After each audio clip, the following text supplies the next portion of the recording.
Okay, so Austrians allies didn't get any orders changes, but I don't know that they wanted any. The Guard and Kolarath is probably their best choice anyway. They still get to roll each time. Oh, now it's getting weird and sticky and not zooming back. Oh no. France changed their orders. Shifted, I think, from Davout and Bernadotte to Soule and Murat, giving them more of their active possible attackers here. They've got Napoleon in range of Davout that they can, and he's got better activation chits than Soule. Soule has lousy activation chits, mainly because his command, I think, was so disorganized at the beginning, just being so spread out.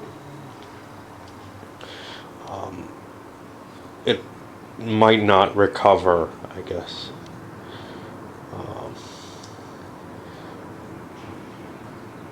And for initiative, the Allies got the initiative, and I moved unpronounceable guy. And not much, just shifting him back a little bit. Basically, I'm trying to withdraw at this point. Withdrawal, like I said, is difficult, and as you saw in Castiglione, and it would be a lot easier if I had a combined chit.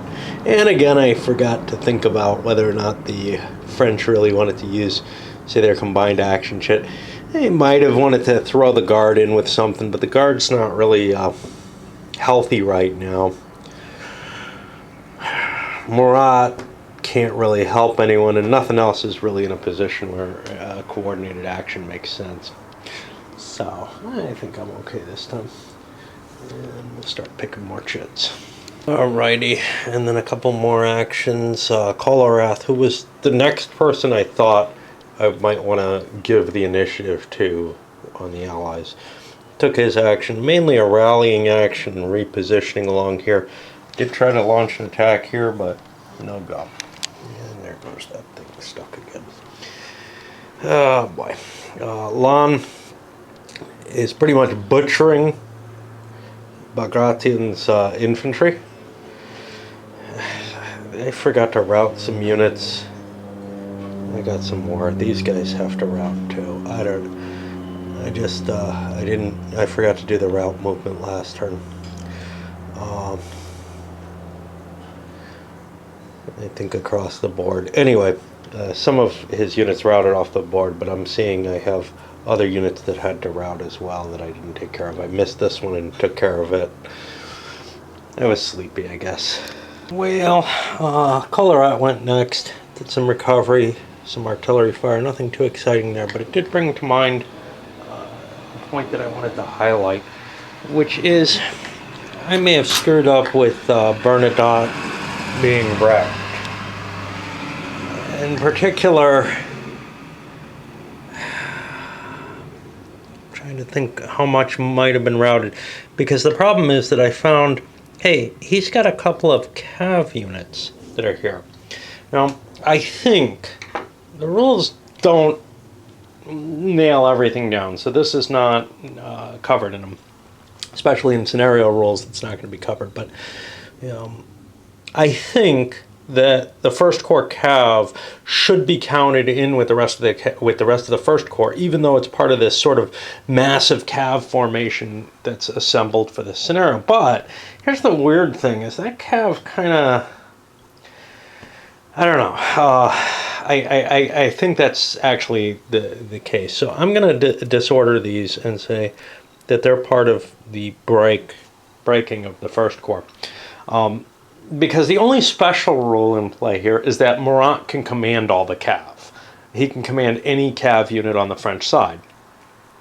It doesn't make all those cav units part of that other formation. And he can, detach them back to where they belong. And in this case, it's sort of unintentionally detached. He's not going to be able to use it anymore. But that kind of, the confusion in my head that brought up, or more neglect of the fact that the First Corps had some units that I wasn't seeing, probably may have Well, I think they would have been wrecked anyway. I don't know if it was 3 or 4 of the infantry that were wrecked, but if it was 3, I think it wouldn't be that we're routing at once. If it's 4, then certainly the cav would be routed too, because that's 4 out of 6. But if it's only 3, 3 out of 6 is only half.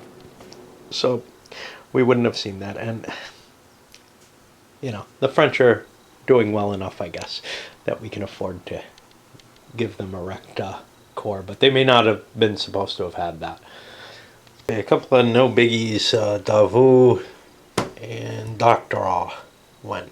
Davout pushing extended movement as far as he could because Doctorow was in the way. Now he's moved out of the way and making room for the French again. And then Soult goes, and boom, he smashes into whatever there is of the Russian or Allied left flank, and it's just disintegrating. You can kind of see we get a couple routing units. There's just nothing here that can hold out. The question is, does the cav retreat and leave the infantry to be slaughtered, or does the cav stand there and take damage along with the infantry? I think Soult hitting here makes it absolutely clear that there's no way that the Allies can really win this fight at this point, and that they probably want to try to withdraw from the map. There's no rules for this. If I was playing an opposed game and I was on either side, I would be offering an end of game at this point. If I was the losing player, I'd be vaguely interested in continuing really with either side, and I certainly will on my own. But it's the kind of situation where, look, the game's decided. It's not going to swing. Lannes is destroying Bagration. Over here, yes, the cav, there's a lot of French First Corps running, some cav in there, but this is more than I think even the Guard can hold off. And if I swing the Guard over to try to hold off Soult, well, Davout is coming around the side, and the cav is still sturdy enough to do some damage. So it's just a matter of trying to get out of here with as much of the army as I can without it being a complete rout for the Allies. On the other hand, the Russian Guard is still an impressive force.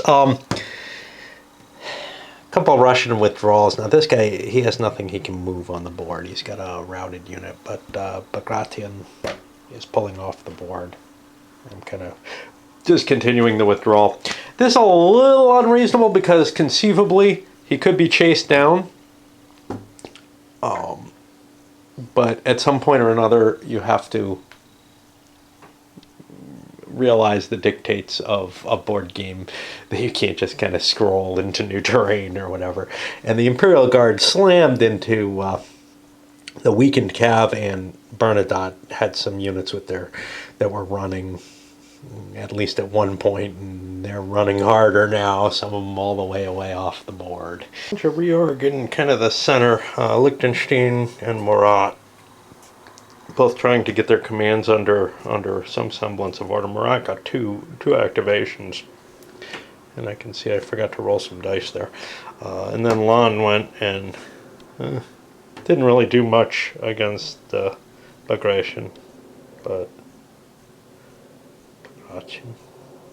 he positioned himself so that he had some decent attacks. He chased the cav away here. That's why that one's gone. But the danger is that opened this guy up to being cut off, and now he can't get out of there easily. If he ends up retreating, he can go here, but that could be another unit dead. These guys were able to flee from any threat. Being a little sloppy down there, I think. A lot more reorg. And Bagration mostly left the map except for this one lost unit. We'll see if he can get away. And then, boom. What do we got? Bernadotte did some reorg as well, trying to bring his units under command. But then the Imperial Guard gets to move again, and you can see they blasted their way through, drove some other units back, destroyed some cav, destroyed some First Corps, had a lot of fun overall. They're just a potent force. Now their artillery here is waiting to get overrun by cav, which could happen. It's going to be tough because I got units with zones that I can't just walk through, because it's not just the frontal hexes that prevent movement, which is something I screwed up earlier. We're almost done with the cup for the turn. There's not much battle left, but it's kind of cool to watch, something like this come plowing in, or what's going on down here with the guard. So I don't want to just give up, but I don't know. I could be setting up another game instead. But I'm still having fun. Okay, I guess we're down to the last couple turns. Everybody's gone. Sewell came marching up, blasted a few units out of the way. Davu similarly just advancing here. Nothing else of any excitement happened. Maybe. Sewell here was able to destroy a unit in the back here that had gotten kind of slipped into a weird position. But it's really just, hunting the cripples before nightfall at this point. We're 5:15, it's the middle of winter. Lots of nice snow. Nobody's dying by running across the frozen ponds, at least. All right, on to another one. Well, our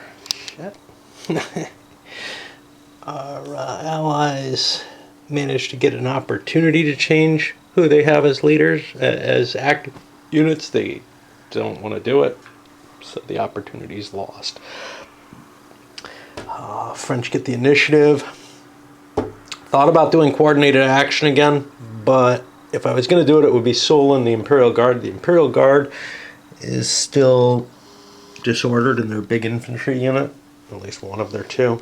So I wanted to hold off until they can hit with a full punch there. No interest in spending an effort on the artillery still. The artillery all gets to fire anyway, yeah, it gets me one more big load, but it would be scattered all over the place, and I don't know if there's a proximity rule to it. I think it would only make sense if you had to mass your battery for that. Kind of like Murat's Cav is massed.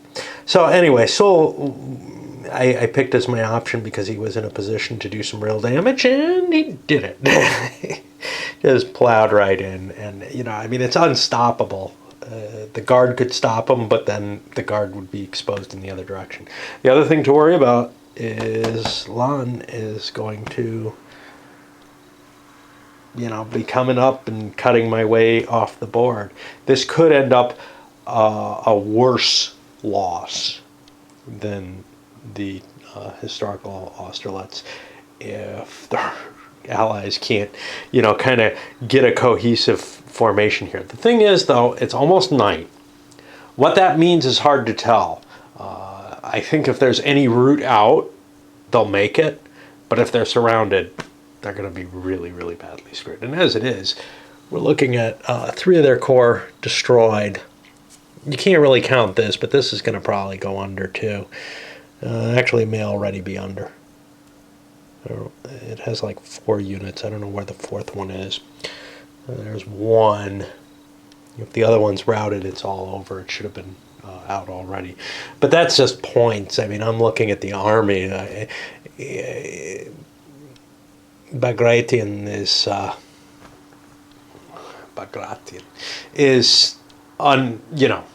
the field, and he isn't going to lose his value, but look at all the units he lost, and some of those are nice big meaty pieces. So there's a feeling of, well, that may not be wrecked in terms of the battlefield, but they took tremendous losses, whereas the French really have not. We took a lot off Bernadotte, but other than that, and if you play Empires and Arms, the First Corps is a huge unit. You don't want to get that thing wrecked. Okay. A lot of fighting this turn so far. The Russians, allies, moving back with Kolarath and condensing the guards, just trying to make sure I get, a significant fraction of my army out here. Not trying to, as I put it, save Scott because of the game Monmouth. I'll play that next. Where I ended up getting General Scott trapped behind some British troops, and I just kept sending more and more commands to try to free his little unit. I got to cut losses, much as I hate to do it. These guys are lost. This guy is lost. There's not much I can do. without risking the rest of my army. And this is a situation where I'm not in a position where I can really challenge. All I have is this one unit. It's enough to protect Kolerath, maybe Liechtenstein getting off the map, along with Bagration. See, Launay cleaned up the unit back here, and beginning, actually I have almost completely in command except for this thing, beginning to move into position to threaten the guard and to threaten my way out. So I pretty much have to take it and give up, whatever's left behind there. I got a little bit of a breather, I think, the guard being tired, Davu getting caught down here in this village, Soul hacking up some routers, Okay, along with other stuff going on, Lan managed to slam in and break the guard's flank here, which is a pretty big deal. It means that the guard's at risk, and everything's at risk then. Soul did not do so well, though. He is in a generally good position, but everything back here, pretty much failed to attack. And these guys busted one unit up, or one stack, but over here, they got wrecked trying to make the attack itself. These guys failed to attack as well. Just, that whole commitment roll is really cool. I like what it does to the battle. It makes a simple combat table like this, where odds are really important and everything. It shakes it up enough that it gives you the kind of results that you'd expect from a standard CRT, but it gives you more story as to what's happening in the CRT, why you got that lousy result or whatever. And I always like when a game gives me more than just a CRT does. It's, not like the firepower tables that you're going to see in the Napoleonic Brigade series, or Wellington's Victory, or a whole bunch of other more detailed games. But honestly, it gives you the overview at a level that I find, sort of as informative as to the story.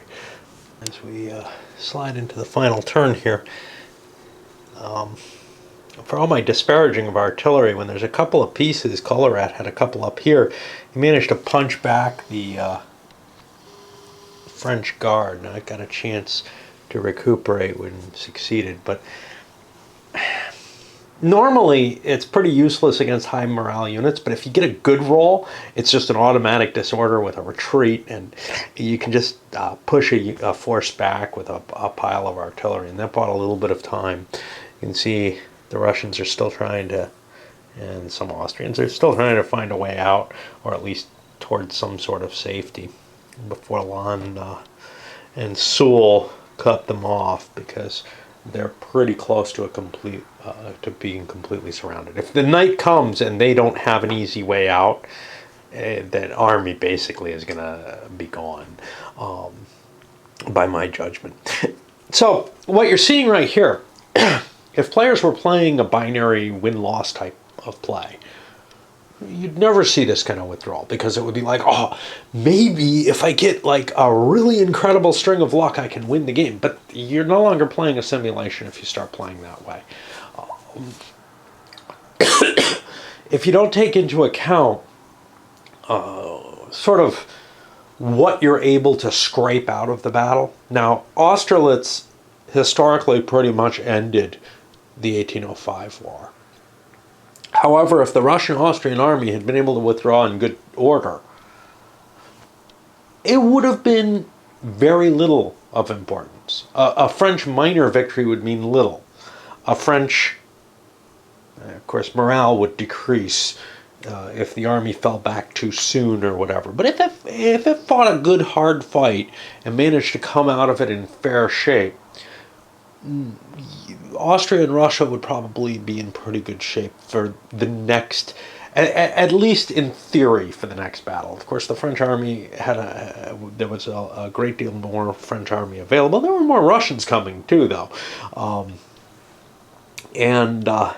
The French army just had a resilience that obviously But that wasn't known at the moment, you know. So as the commander, you're looking at, well, if I can preserve the army, and if you're playing a campaign game like an Empires and Arms or something, whatever battles there are obviously secondary to what you're trying to do in the game. But when you're playing just a tactical game, you've got to keep an eye to that. You can't be looking at the gotta save Scott or whatever, gotta win this battle. You also have to preserve your army. You know, if you lose an outstandingly massive loss, you've done far worse than if you're able to, you know, maybe peel away. Certainly you don't want to risk your entire army on some kind of gamble that maybe if you get the most amazing rolls and chit picks and whatever, that you could conceivably win this game. It's not worth it. There's a risk analysis to the context that has to be taken into play. And anybody who doesn't do that is kind of violating the precept of a war game as a simulation. Obviously, though, when you're playing a game like Squad Leader, or Panzer Blitz or whatever, where you have very little in the way of context. You don't know what the history of this battle is. You might have some idea of what's going on and maybe be able to formulate it, but it's this made-up situation that you've got to kind of play, let's pretend I know what's going on here. In this, I know what's going on. This is a real historical battle. You know, I know what I need to do. When I'm losing, I need to try to preserve my army. I don't need to try to win this battle somehow. Now, of course, there are cases in history where the commander does decide, I'm going to try to win this battle, like Grant at Shiloh. You know, screw it, we lost big yesterday, let's win it today. Well, if you play Shiloh out, you'll probably feel like you still have a chance, that your army's not ready to be destroyed. You know, when I play April's Harvest down here, you very often get that same historical result, and you still feel like I still got a chance. Just like if you're playing Gettysburg, after the second day, you still might want to take a shot with the Confederate army. You know, there's still a feeling that I've got enough army to do this. But in this situation, the Allies do not have enough army to do it. It's pretty clear. And that's all I ask, is that you temper your desire to win the game by some level of historical context. French initiative, and I put the coordinated counter in for Soule and the Guard to combine, and then took Soule as my first pick, and he just blasted away all the kind of remains back here, which is kind of opening the way up for attacks against the Russian Imperial Guard if I want, or in this direction. The other option was to grab Lannes first and try to push him forward, but I really wanted to get some of the crap out of the way before I commit that coordinated attack. And that seemed more valuable than trying to cut things off, although I almost certainly could have closed that gap there. It would have made a really hard time on the Russians for the game as a whole. They might be able to slip away this way. And, you know, there goes all my discussion about the context. In the context, I would have wanted to slip over here, but I like killing things, right? It could go well for the French anyway, and it's possible if Lannes pushed this way that these guys could fall back in this direction. So, you know, whether or not Davout is able to close his gap as well is just as problematic. And if this shifts over, well, if there's a gap here, the Russians could maybe slip through that, because Murat's not particularly powerful. So getting the hammer into place to actually start striking. But it's late in the day. That strike's not going to be as heavy as it might be. And the next pick is the Guard, which charges down here and smacks these guys back. But I also launched some Cav, the Guard Cav, in both directions against this pile of I think this is Kolorath rather than, no, that's Imperial Guard units. Looking at getting that kind of front end flank hit for the extra bonus, well, these guys, the big part of the attack didn't hit. Only this one strength point cav unit came. And, you know, it's just disordered. It's unlikely that you're going to take more. It's hard to take more unless you get yourself in a stupid position. And if you're attacking from a stupid position, that's just dumb. In this case, all he took was a disorder. And if you're attacking, you're probably not in bad morale shape. Now, this is available to get beaten up, perhaps, but it's not that big a deal. I mean, really, the Russians don't want to be pushing in that direction. They want to be falling back. They have no particular desire to try to rout one more unit or something. So after Liechtenstein got a couple of attempts to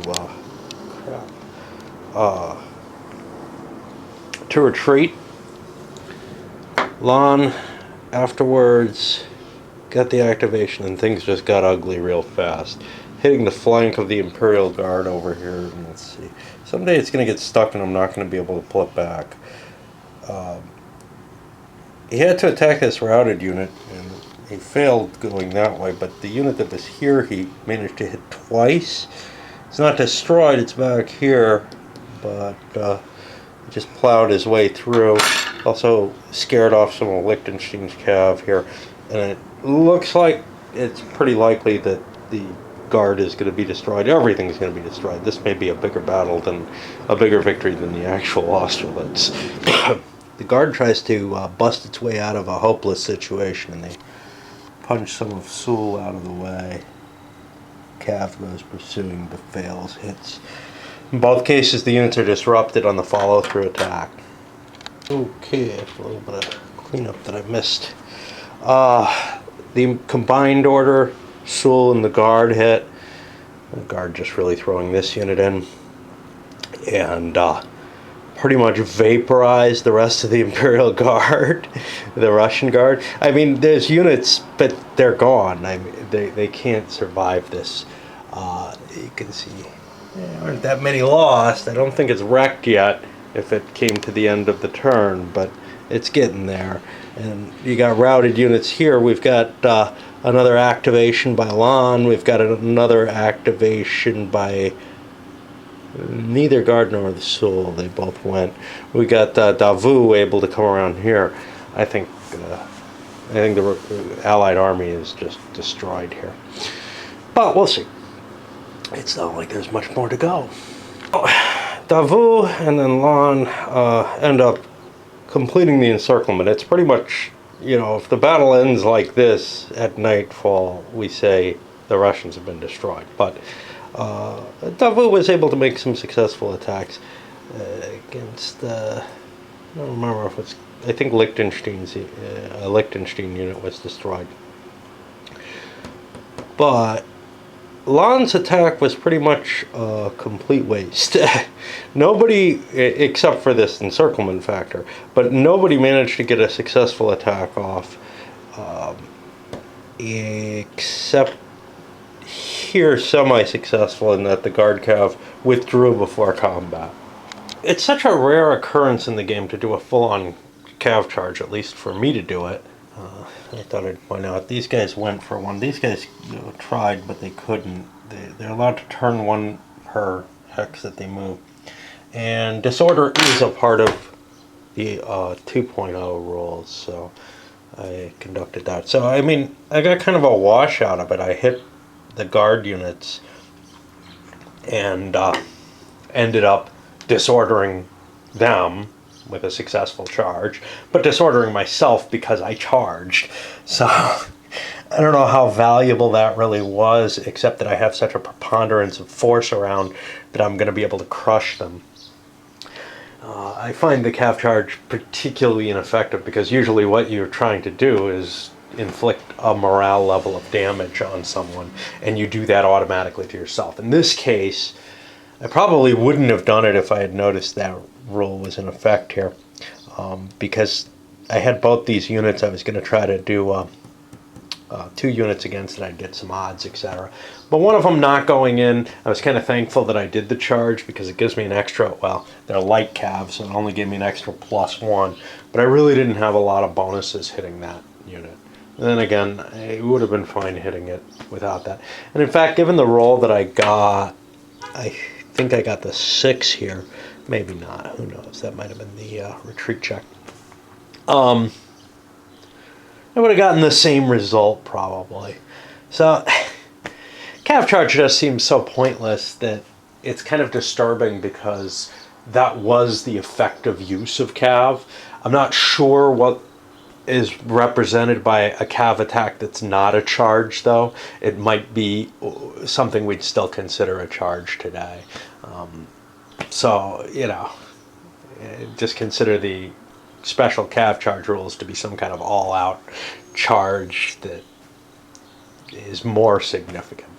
The problem I have with that, of course, is that a cav charge of any type should probably disorder the attacker. But it should also be pretty much the only way that cav can attack most formed units. So a little iffy on how that's represented here. Maybe the improvements to the cav rules and board, you know, are worth considering again. The main thing that I remember noting, though, was the disorder, which actually shows up in the 2nd edition of the rules. Alright, well, I drew the Russian Imperial Guard, which is probably the thing most capable of doing something. It's capable of doing nothing. I actually have nothing capable of doing anything. Liechtenstein could move out of the space he's in. These guys rallied, but all these routed units, I can't do anything with them. They're all in a firing zone. They can't move. I can't activate them. They can't rally. Oh, this guy could rally. That's some guard. Let's see if they can rally. Yep. But I've already moved the guard once. This is their 2nd move. That's all they're going to get to do. It's over here. The Russian army's surrendering. Bagratian's all that got out.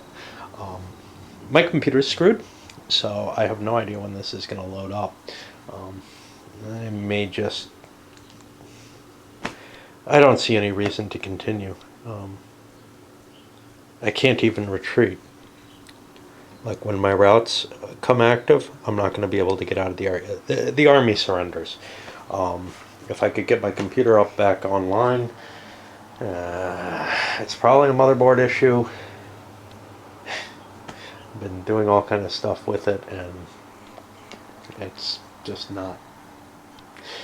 It's funny because I screwed up and turned it off last night. I put it in hibernate mode. It's fine as long as it's running. But I thought I had fixed things, and now it's dead. And unlike other times, it's not recovering, it seems. Davu is in an unfortunate situation. His command was next, where he can't actually attack. I had a unit placed here, but it can't go up this terrain. This is there's steep. That's a steep slope, I think, which is the bad kind. But they're all bad. A steep slope causes disorder when you try to climb it. You can't shock up it. A sharp slope has a -2. Basically anything with these ridges. The others are just -1 for an upgrade up, a level up. And you actually get a bonus for going downhill on a kind of gentle slope, but you get penalties on just about any other kind of sloping. So I wasn't able to do much. This guy had to attack both of these, and well, if he wanted to attack, and he did, and ended up hurting himself. I don't know. And whatever foolishness led me to play out the rest of these turns, it's over. You might be able to convince me that these units have a possibility of slipping away. They wouldn't have if I had moved differently. But at least there's an open route there. But most of the Imperial Guard is caught here. All of it's either caught or destroyed. The only thing that got out in any kind of good order is Bagration, and Other than that, the entire Allied army is just wrecked. I mean, this is at least as big a deal as the actual Austerlitz was. And I didn't think it would be. I thought, gee, I'm no Napoleon, which is true, but I also thought by not following the drag it out to the bitter end of the strategy that they have some fixed events in here, not events, but fixed issues. For example, Liechtenstein must go towards Blaswitz. They can only stop if they end up taking a territory near Blaswitz. I don't know where it is. Can't find it. That's Belowitz. Oh, here's Blaswitz. That's fine. But that puts them kind of facing Lahn and not putting as much force as I was in the center.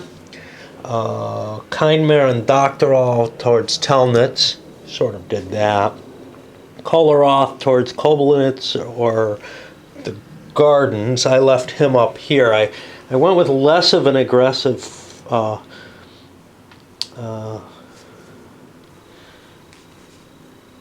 commitment. And basically, I don't know how much the Allies really have to follow that order by the rules anyhow, because as soon as the French move across the Goldbach, they're relieved of it. I saw an opportunity to try to overwhelm Soul's command down here where it was weak, and did not worry about trying to take Lahn out on the Kirchfeld, which I think that's a dangerous thing to do, but he gets activated here eventually anyway. It's a powerful force. You can siege it a lot of damage here. In the end, though, it's just that the French troops are so much better than the Allied ones. The command rules favor the French, but the biggest thing is, unit for unit, the French units are just better, and they're assessed well enough better that the way the morale works in this and everything, they're just able to crush the Allied forces. Even when they're outnumbered down here, they were able to repulse them long enough for Davout to come onto the board, long enough for Soule to challenge the Pratzen Heights area. So, I enjoyed this one a lot, and I'm hoping I enjoy the other big ones too. The only problem is without a computer, I can't video or play or anything like that.